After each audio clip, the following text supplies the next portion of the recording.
Informasi selanjutnya, World Water Forum ke-10 diselenggarakan di Bali mulai 18 hingga 25 Mei 2024 sebagai tuan rumah Indonesia melibatkan seluruh lintas organisasi dan juga pemerintahan untuk mendukung helatan World Water Forum. Salah satunya adalah dari Kementerian Pekerjaan Umum dan Penataan Ruang yang berkontribusi banyak untuk menyukseskan World Water Forum ke-10 di Bali.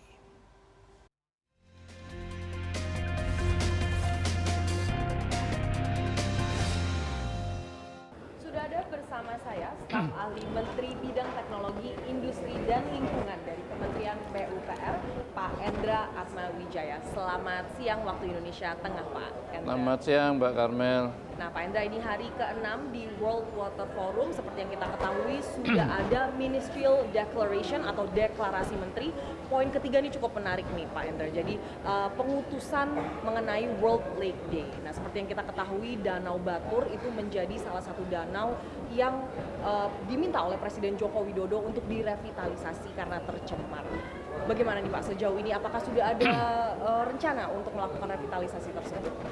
Ya, saya kira pengusulan Hari Danau ini karena kita tahu bahwa danau itu adalah ekosistem yang unik ya. Dia kaya akan biodiversity, kemudian juga dia adalah tampungan air alamiah yang volumenya sangat besar. Sehingga kalau kita memberikan perhatian pada danau, ini adalah kita juga tidak perlu bersusah payah membangun bendungan-bendungan baru.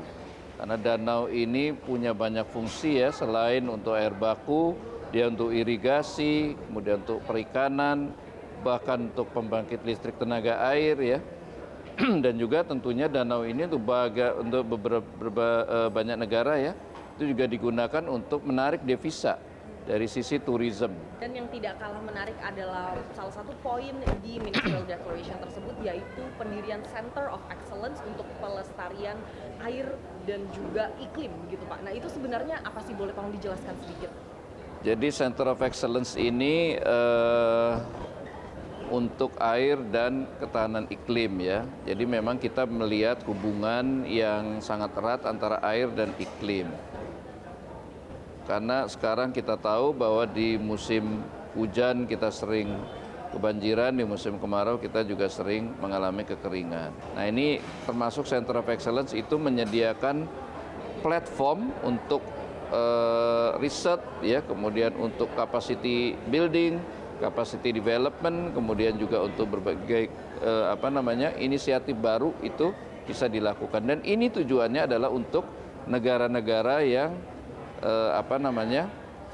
ada di Asia, di Pasifik, Afrika. Jadi Global South Cooperation.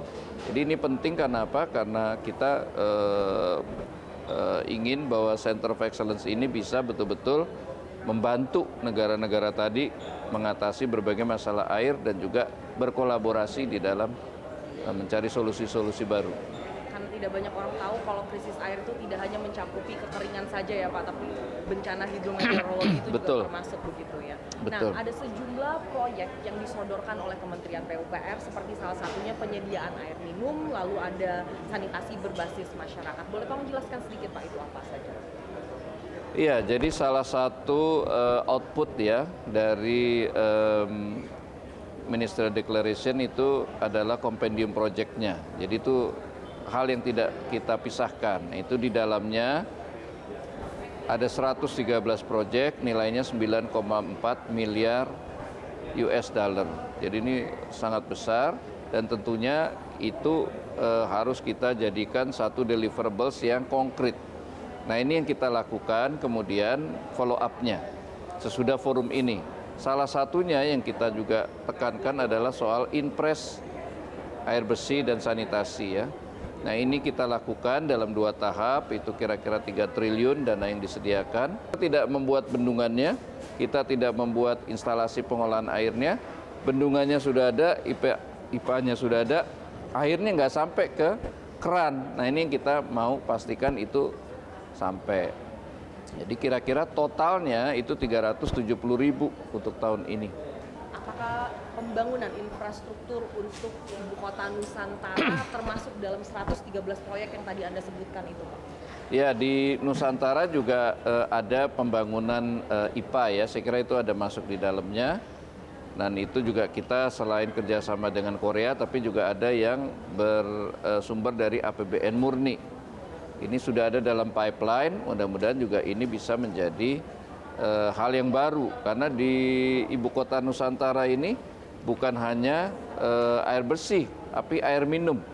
Jadi sudah potable water. Ini kan kita menaikkan level teknologi yang disediakan dan juga level of services. Jadi kita ingin yang di IKN ini sekali lagi menaikkan level of technology dan juga level of servicesnya. Jadi kita bisa minum, itu kan hal baru buat Indonesia. Nah ini kita sedang lakukan di IKN. Ini memang ruang WWF ini memang menjadi ruang yang tepat untuk berkolaborasi dan Betul. berinovasi begitu ya Betul, Pak. betul. Terima kasih banyak Pak Endra atas waktunya pada hari ini. Makasih Mbak Karmel, makasih. Thank you.